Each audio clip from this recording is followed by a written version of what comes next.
The burner phone fell from behind the wine bottles like a confession tumbling from guilty lips. I stared at it, my hand still gripping the neck of a Pinot Grigio I'd been reaching for, and felt my perfectly constructed life crack down the middle like cheap drywall. My name is Felix Rourde, and I'm a financial compliance officer, which is a fancy way of saying I catch people lying about money for a living. The irony wasn't lost on me as I powered up my wife's secret phone and watched 3 months of lies scroll across the screen in explicit detail. Miss you already, can't wait for tonight, room 412 at the Meridian, T. Last night was incredible. Felix is working late again, we have until midnight. B. Your husband seems suspicious. Maybe we should cool it. T. Felix couldn't find his own shadow if it wasn't on a spreadsheet. Don't worry about him. B. I set the phone down carefully, like it might explode. Through our floor-to-ceiling windows, the city sparkled 40 stories below, all those tiny lights representing tiny lives, most of them probably more honest than the one I'd been living. Brielle swept into the kitchen at that moment, all flowing silk and expensive perfume, fresh from another client consultation that apparently involved more than choosing centerpieces. Darling, you look pale, she said, not really looking at me as she rifled through her purse. Are you feeling all right? Just tired, I said, watching her carefully. How was your meeting with the Henderson wedding client? She didn't even blink. Exhausting. Bridezillas, you know how it is. I'm thinking of dropping them entirely. The lie came so smoothly I almost admired the craftsmanship. Almost. That's too bad, I said, especially since the Hendersons got married 6 months ago. I saw the photos on your Instagram. Now she looked at me. Really looked. Her green eyes, the ones I'd fallen for 12 years ago, narrowed slightly. I meant the Henderson anniversary party, obviously. God, Felix. Sometimes I think you listen just to find mistakes. Another lie, delivered with just the right amount of injured innocence. I was watching a master at work. My mistake, I said, sliding the burner phone behind the wine bottles. I'm going to work late tonight, don't wait up. She smiled, bright, beautiful, and completely hollow. Of course, darling. I'll probably turn in early anyway. I bet you will, I thought. Room 412 at the Meridian, if the phone was any indication. After she disappeared into her walk-in closet, I called my sister-in-law Maris. Felix, this is unexpected. Is everything all right? Dr. Maris Ventor was a clinical therapist with a voice like honey over broken glass, sweet on the surface, sharp underneath. She'd never particularly liked Brielle, and Brielle had always been threatened by Maris's ability to see through people's carefully constructed facades. I need to talk to someone, I said. Can we meet tomorrow? Of course. My office or somewhere more private? Private.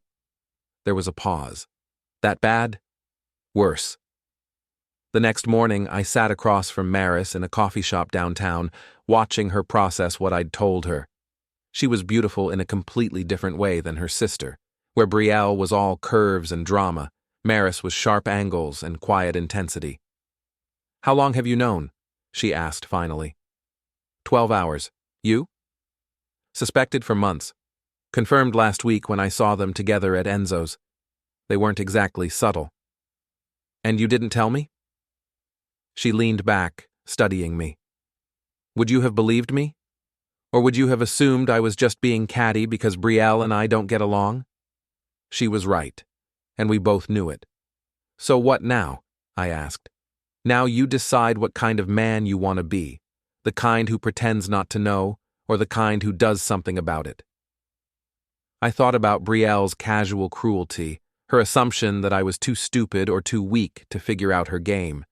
I thought about all the times she'd made me feel small, all the social gatherings where her friends had looked at me with barely concealed pity.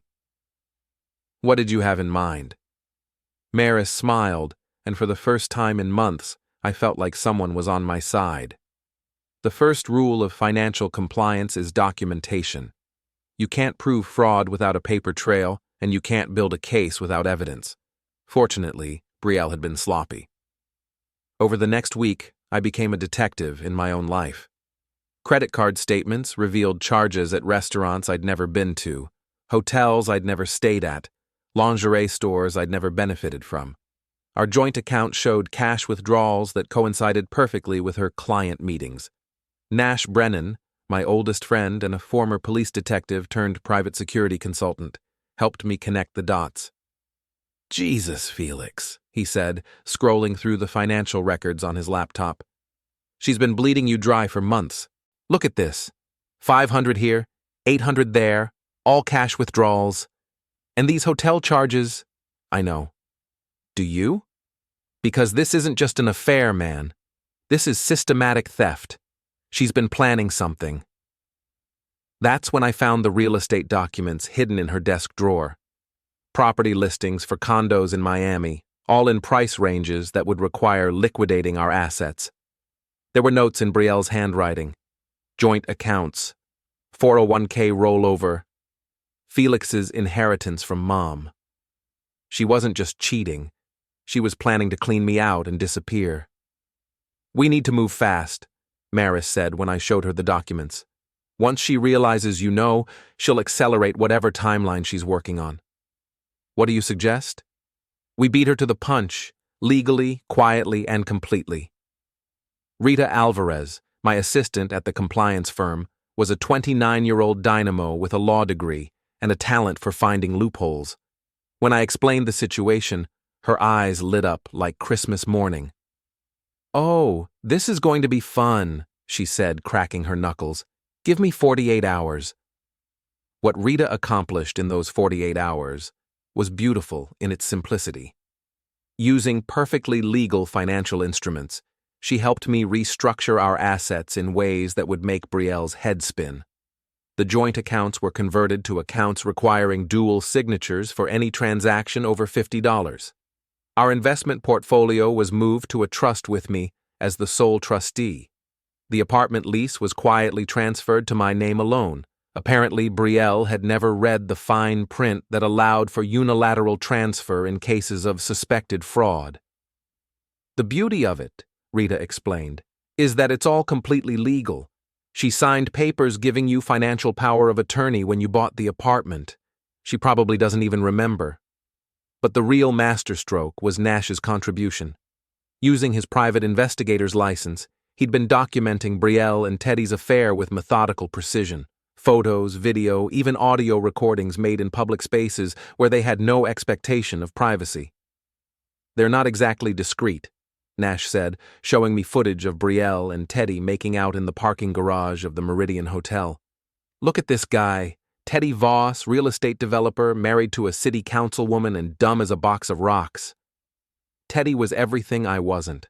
Tall, tanned, with the kind of aggressive confidence that came from never having to think too hard about anything.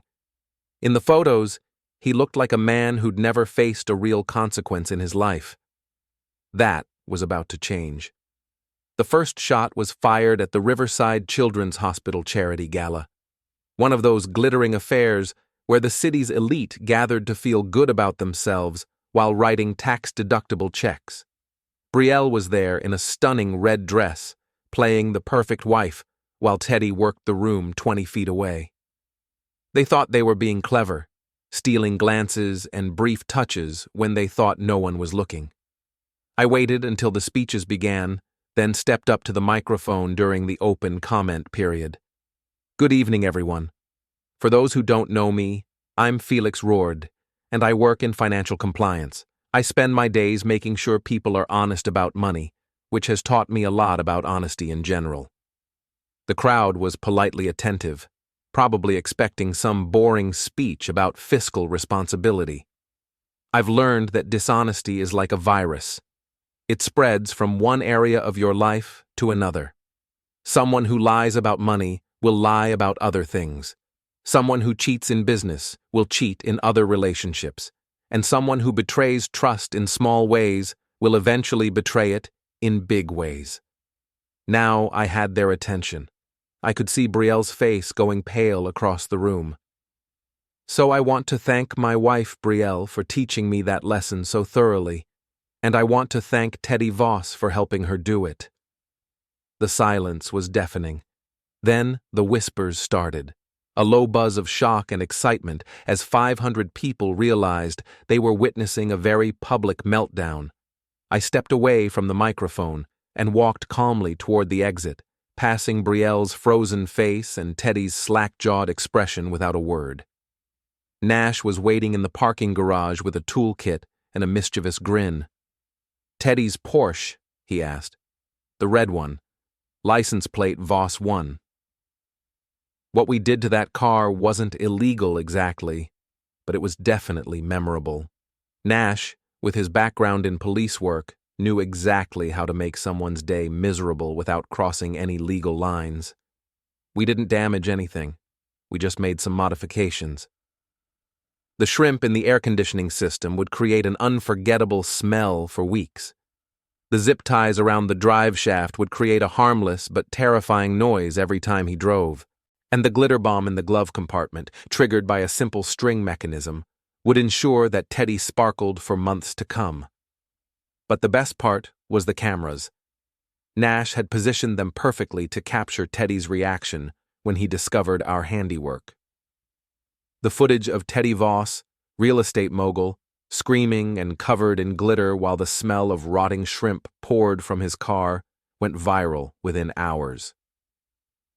"Compliance achieved," I texted to Maris as we watched the view count climb past 50,000. But we were just getting started. Monday morning brought consequences. I was barely at my desk when my boss, Mr. Harlan, called me into his office. "Felix, I need to ask you about something delicate. Your wife called HR this weekend. She's concerned about your mental state." I'd been expecting this. Brielle was smart enough to know that public humiliation required damage control. What did she say, exactly? That you've been acting erratically, making accusations, behaving paranoid. She's worried you might be having some kind of breakdown. I pulled out my phone and showed him the video of Teddy's glitter meltdown, which now had over 200,000 views. "Does this look like the work of someone having a breakdown?" Harlan watched the footage, his expression shifting from concern to barely suppressed amusement. "Jesus, Felix, what did you do to that car?" "Nothing illegal. I checked with our legal department first." "And the speech at the charity gala?" "Public venue, open microphone, no defamation, just facts." Harlan leaned back in his chair. "Your wife also mentioned that you've been manipulating your financial accounts." "I've been protecting my assets from theft. Would you like to see the documentation?" I spread the evidence across his desk: bank statements, hotel receipts, credit card charges, real estate documents. 12 years of marriage reduced to a paper trail of betrayal. Harlan studied the documents for several minutes. Finally, he looked up. "Take the week off, Felix. Paid leave. Sort this out." "Am I in trouble?" "Son, if my wife was stealing from me and planning to run off with some real estate jackass, I'd probably do a lot worse than put shrimp in his car. Just try to keep it legal, okay?" With a week of freedom ahead of me, I threw myself into what Maris had dubbed Operation Ruin, with the methodical precision that made me good at my job. Step 1 was cutting off Brielle's access to funds. The new account structures Rita had created meant that every transaction over $50 required my signature. Brielle's credit cards, which were tied to our joint accounts, were suddenly useless for anything more expensive than a coffee. Step 2 was professional sabotage. Brielle's event planning business depended on her reputation and her network. I started making phone calls. "Mrs. Patterson, this is Felix Rourde, Brielle's husband. I wanted to personally apologize for the confusion about your daughter's wedding. Brielle is taking a sabbatical to deal with some personal issues, but I've arranged for Miranda Events to take over your planning. They'll honor all the arrangements Brielle made, and there won't be any additional cost to you." By Wednesday, I'd contacted every client on Brielle's calendar. Most were understanding. They'd heard about the charity gala incident and assumed we were getting divorced. A few were even sympathetic.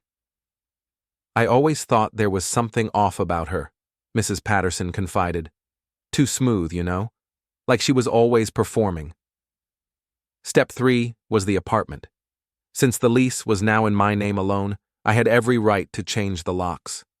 I also had every right to pack up Brielle's belongings and arrange for storage. Nash helped me with this part, along with Rita and 2 of Nash's security guys. We worked with military efficiency, boxing up 12 years of shared life in a single afternoon. "Where do you want the wedding photos?" Rita asked, holding up our engagement portrait. "Storage. All of it." "Even the expensive stuff? This purse has a Hermes tag. Especially the expensive stuff. She can have it back after the divorce is final." The only things I kept were my books, my clothes, and the coffee maker my mother had given us. Everything else went into a climate-controlled storage unit across town. When we were finished, the apartment looked like a monk's cell, sparse, clean, and peaceful. "How do you feel?" Maris asked when she stopped by that evening. "Free," I said, and meant it. But Brielle wasn't going down without a fight. She showed up Thursday morning with Teddy in tow, probably expecting to find me devastated and willing to negotiate. Instead, she found the locks changed and her key useless. I watched from the security camera as she pressed the buzzer repeatedly, her face cycling through confusion, anger, and finally panic. "Felix! Felix, open this door! We need to talk." I picked up the intercom phone. "Hello, Brielle. What the hell is going on? My key doesn't work." "I changed the locks. Security precaution." "Security? Felix, this is ridiculous. Let me up so we can discuss this like adults." "I'm not sure you qualify as an adult. Adults don't steal from their spouses and lie about it for months." There was a pause. Then Teddy's voice, loud and aggressive. "Listen, buddy, you need to calm down and—" I hung up. They stayed in the lobby for 20 minutes, Brielle alternating between tears and rage while Teddy paced like a caged animal. Finally, building security asked them to leave. But the real show was yet to come. Nash had been busy with his own project, a comprehensive investigation into Teddy's business dealings. What he found was fascinating. "This guy is dirty as hell," Nash reported. "Not illegal dirty, just sleazy. He's got 3 different LLCs, all shell companies designed to hide assets from his wife. He's been moving money around for months, probably planning his own divorce. So he's using Brielle the same way she's using me. Looks like it. And get this, his wife hired her own private investigator 2 weeks ago. She knows about the affair." This opened up interesting possibilities. "What's her name?" "Diana Voss, city councilwoman, very respectable, very connected. And according to my sources, very pissed off. Think she'd be interested in some photographic evidence of her husband's extracurricular activities?" Nash grinned. "I think she'd be very interested." The meeting with Diana Voss took place in her downtown office on Friday afternoon. She was a handsome woman in her 50s, with silver hair and the kind of steely composure that came from years in politics. "Mr. Rourde," she said, shaking my hand firmly, "I understand we have something in common. Unfaithful spouses who think they're smarter than they are." "Exactly." She gestured to a chair across from her desk. "What did you have in mind?" I laid out the plan carefully. Nothing illegal, nothing that could blow back on either of us, but definitely something that would make both Brielle and Teddy regret their choices. "The charity gala was just the opening act," I explained. "This will be the main event." Diana listened intently, occasionally asking questions or suggesting modifications. By the time we finished, we had a plan that was both devastating and completely legal. "When?"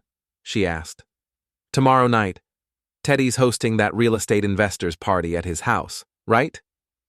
"Right. 200 people, all the biggest names in the city." "Perfect. Nothing like a little public humiliation to drive home a point." Diana smiled, a cold, political smile that probably terrified her opponents. "Mr. Rourde, I think this is the beginning of a beautiful friendship."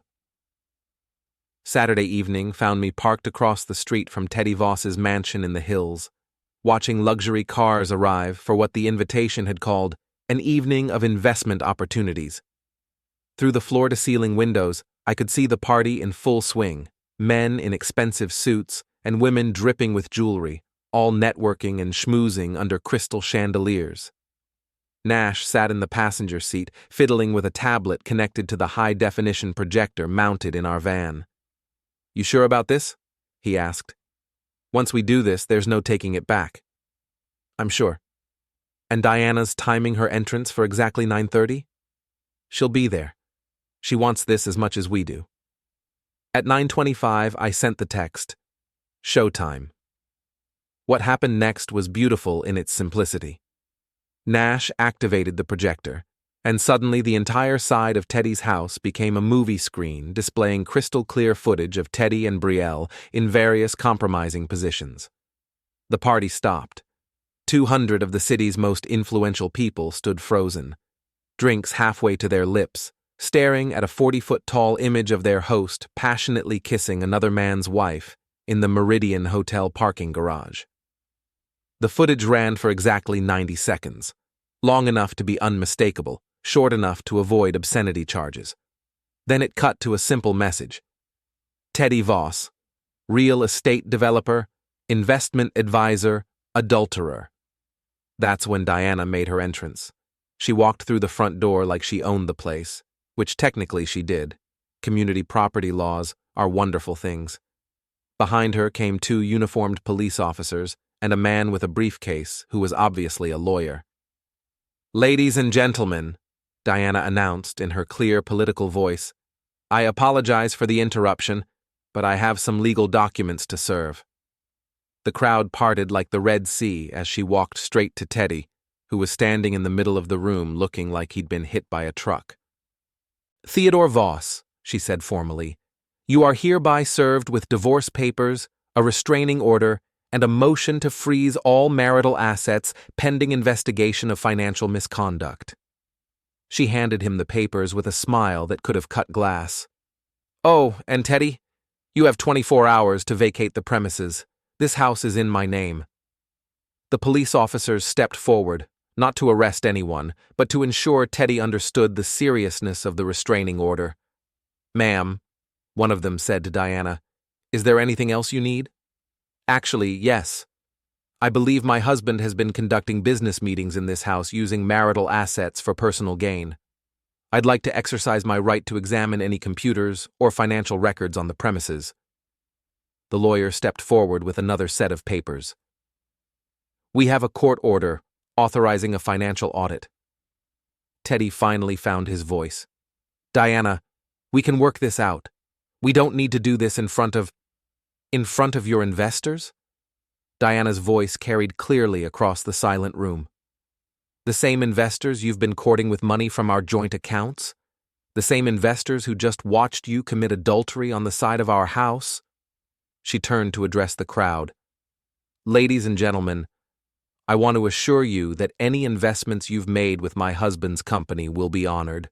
However, I'd strongly suggest you have your lawyers review any recent agreements, as Theodore has been operating under some significant financial constraints that he may not have disclosed."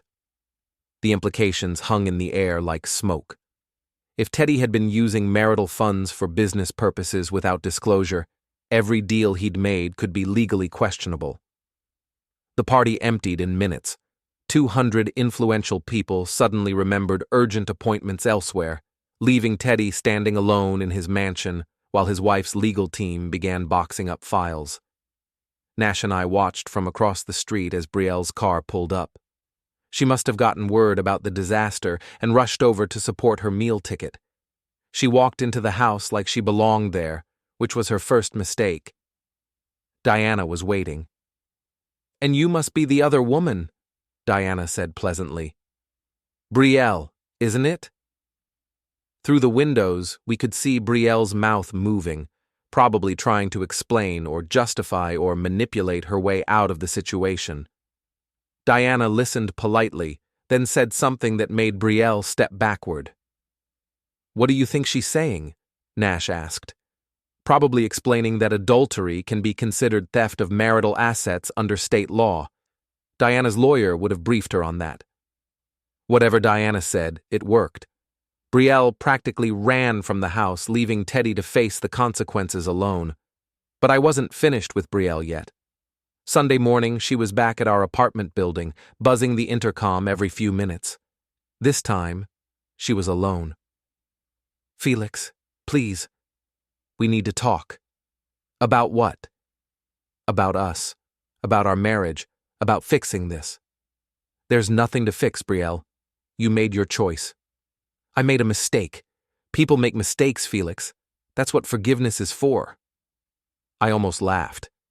Even now, she was trying to manipulate the situation, trying to make her months of calculated betrayal sound like a momentary lapse in judgment. "How's Teddy doing?" I asked. There was a pause. "That's over. It was never serious anyway." "Really?" "Because the real estate documents in your desk suggest otherwise. The ones where you calculated how much money you could steal from me to fund your new life in Miami." Another pause, longer this time. "You went through my things?" "I secured my assets from theft. There's a difference." "Felix, I know you're angry, but—" "I'm not angry, Brielle. Anger would imply I still cared enough to have emotions about this. I'm just done." "You don't mean that." "I mean it completely. The divorce papers will be served tomorrow. Don't contest it, and I'll let you keep the contents of the storage unit. Fight me, and I'll make sure every detail of your affair becomes public record." "You can't do that." "I'm a compliance officer, Brielle. I know exactly what I can do." She tried a few more approaches, tears, anger, bargaining, but I'd heard it all before. The same manipulation tactics she'd been using for years, just more desperate now that her safety net was gone. Finally, she played her last card. "What about Maris? She's my sister, Felix. This is going to destroy our family." "You should have thought of that before you decided to destroy our marriage. She'll never forgive you for this."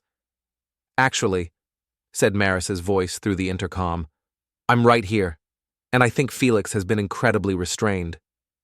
The silence stretched for almost a minute. "Maris?" Brielle's voice was small, confused. "Hi, Brielle. We need to talk." Are you staying with Felix?" "Temporarily. Someone needs to make sure he's eating properly while he deals with your mess." It wasn't entirely true. Maris had her own apartment, but the implication was clear. Even Brielle's own sister was taking my side. "This is insane," Brielle said, but her voice lacked conviction. "What's insane," Maris replied, "is thinking you could steal from your husband, cheat on him for months, and then expect forgiveness when you got caught." "I never stole anything." "The cash withdrawals, the hotel charges, the credit card bills for things Felix never received. What would you call that?" Brielle had no answer for that. "Go home, Brielle," Maris said gently. "Figure out what kind of person you want to be, and then maybe we can have a conversation." We watched from the window as Brielle walked away, her shoulders slumped in defeat. For the first time since this started, she looked genuinely small. "You feel sorry for her," Maris observed. "A little." "Don't. She made her choices with full knowledge of the consequences. Now she gets to live with them." "What about you? She's your sister." Maris was quiet for a moment, looking out at the city lights. "She's been lying and manipulating people her whole life, Felix. Our parents, her friends, you, everyone who ever cared about her. I kept hoping she'd grow out of it, but some people never do." "And you're okay with this? With us?" She turned to look at me, and I saw something in her eyes I'd never noticed before, something warm and complicated and entirely unexpected. "I'm more than okay with it," she said softly. That's when I realized this story was about to get a lot more interesting. 3 weeks later, I was settling into a new routine. Work, gym, dinner with Maris, quiet evenings reading or watching movies. It was peaceful in a way my life hadn't been for years. Then Teddy decided to make one last play. He showed up at my office on a Tuesday afternoon, somehow getting past building security and cornering me in the parking garage as I was leaving for the day. "We need to talk," he said, blocking my path to my car. Teddy looked rough. His usual tan had faded, his expensive suit was wrinkled, and there were dark circles under his eyes. The divorce proceedings with Diana were apparently not going well. "I don't think we do," I replied calmly. "You destroyed my life." "You destroyed your own life. I just documented it." "That's bullshit and you know it. You set me up, manipulated the whole situation. I exposed the truth. If you can't handle the consequences of your actions, that's not my problem."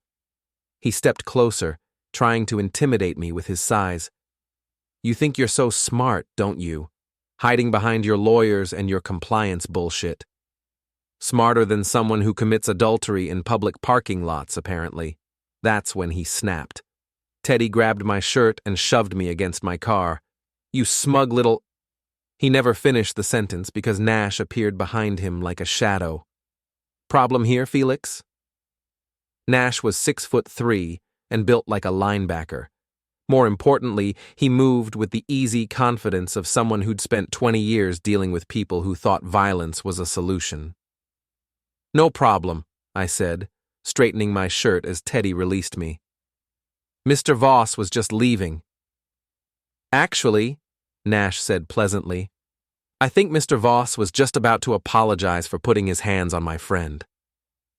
Teddy looked back and forth between us, probably calculating his odds in a physical confrontation. Even desperate and stupid, he wasn't that stupid. "This isn't over," he muttered. "Yes, it is," Nash replied. "And if you come near Felix again, or contact him in any way, I'll make sure the video of you threatening him in this parking garage finds its way to your divorce lawyer. I'm sure Diana would love to add stalking and intimidation to the list of charges." Nash held up his phone, which had been recording the entire encounter. Teddy's face went pale. "You can't—" "I can and I will. Now get in your car and drive away before I decide to call the police." Teddy left, but not before giving me a look that promised this wasn't finished. "You think he'll try something else?" I asked Nash as we watched him drive away. "Probably. Guys like that don't know when to quit, but we'll be ready." Nash was right. 2 days later, Teddy made his move. I was driving home from work when I noticed the silver BMW following me. At first, I thought it might be coincidence, but when I made 3 unnecessary turns and the car stayed with me, I knew I had a problem. I called Nash while driving, putting him on speaker. "I've got a tail. Silver BMW, license plate, Victor Ocean Sam 742. That's Teddy's car. Where are you?" "Heading toward downtown on 5th Street. "Perfect. Take the next right, then left on Industrial. I'll meet you there." Industrial Boulevard was an empty street that ran behind a row of warehouses, perfect for a private conversation. I pulled into the cul-de-sac and waited. Teddy followed, probably thinking he had me cornered. He was half right. Nash's van was already there, parked behind a dumpster. As soon as Teddy pulled in, Nash moved his van to block the exit. Teddy got out of his car, furious and probably a little scared. "What the hell is this?" "This," I said, getting out of my own car, "is a conversation about boundaries. You can't trap me here. This is kidnapping." "This is a public street," Nash corrected, walking over with a manila envelope. "And you followed my friend here voluntarily." "I want you to see something," I told Teddy, taking the envelope from Nash. "Consider it a graduation present." I spread the contents across the hood of his car, divorce papers, financial records, and a thick legal document with an official seal. "Congratulations, Teddy. You're officially broke." The financial records showed the complete dissolution of his assets. Diana's lawyers had been thorough. Every property, every investment, every bank account had been frozen pending the divorce settlement.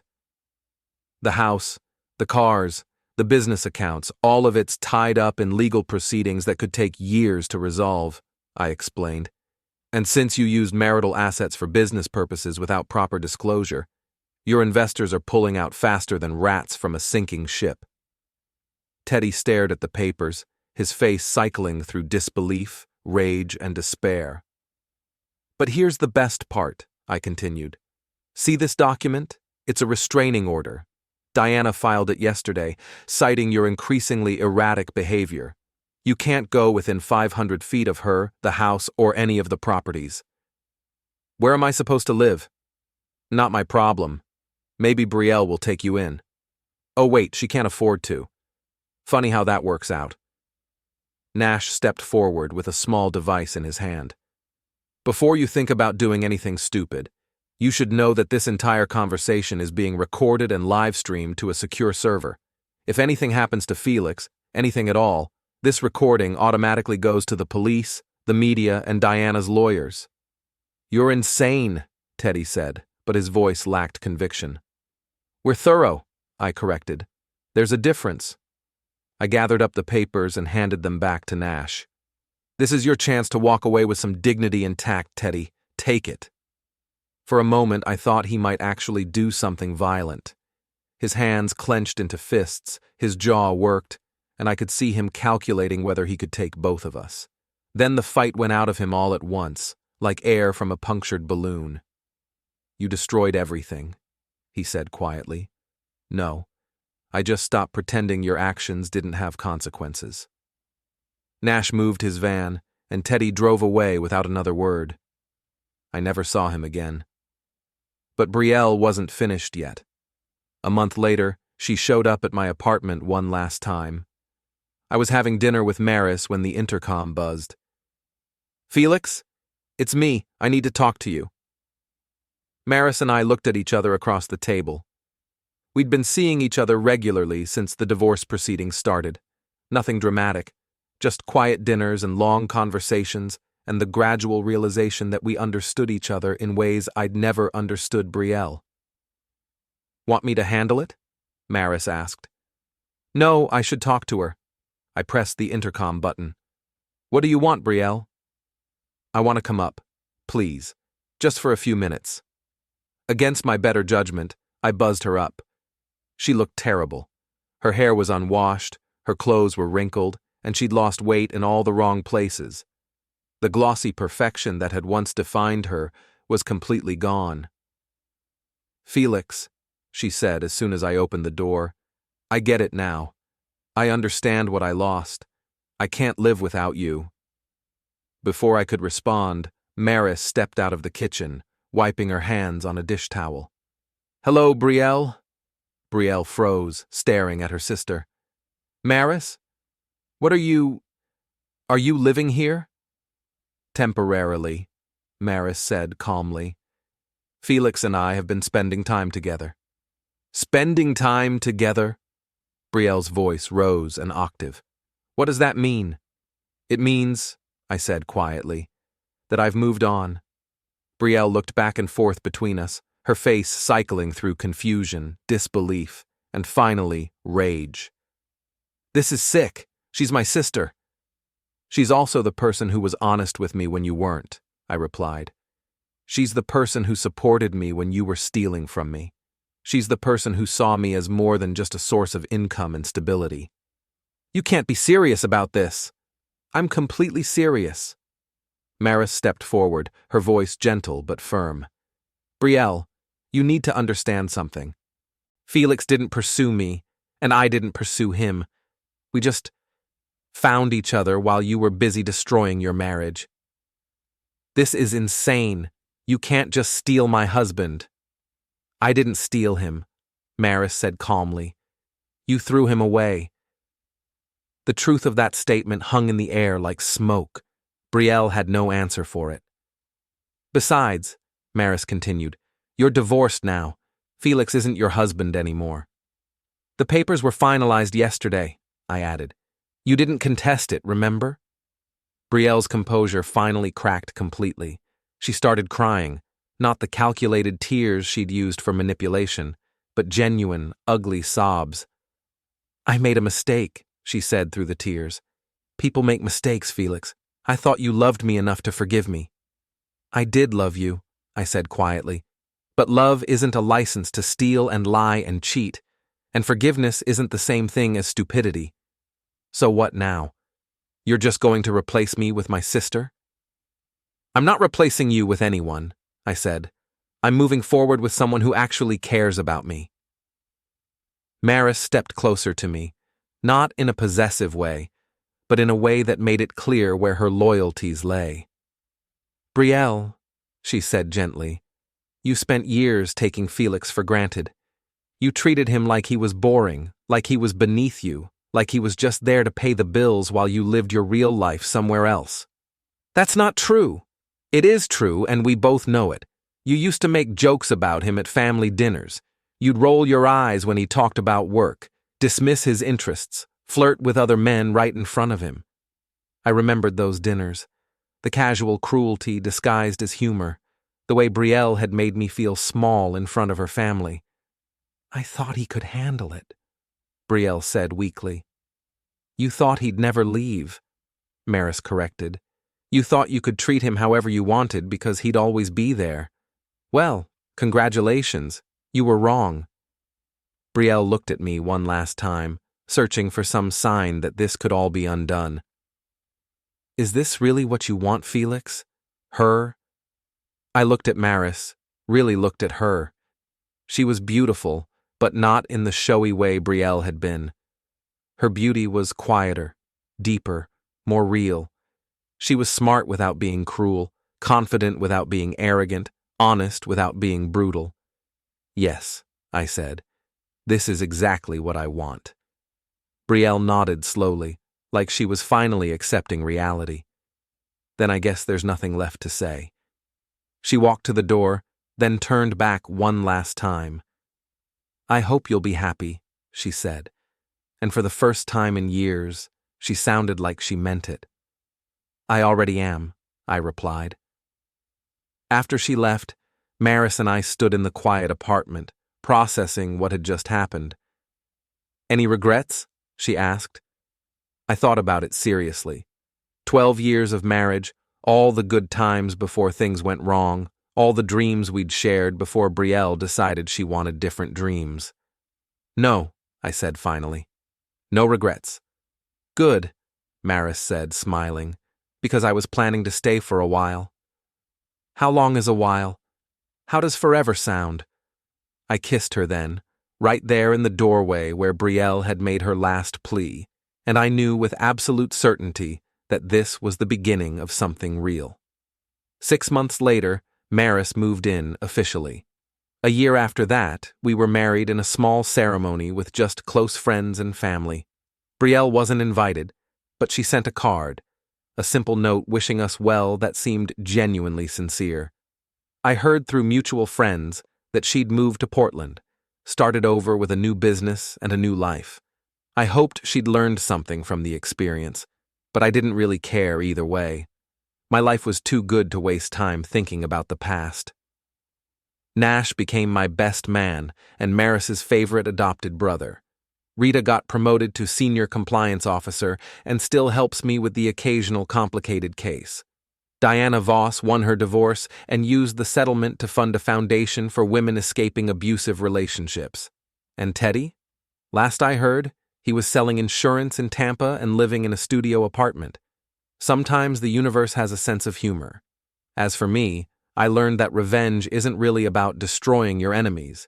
It's about building something better than what they tried to take from you. Brielle and Teddy thought they were so clever, so superior, so untouchable. They were wrong about everything that mattered. I'm Felix Rourde, and I'm a compliance officer. I make sure people follow the rules, tell the truth, and face the consequences of their actions. It's a good job, it's an honest job, and I'm very, very good at it.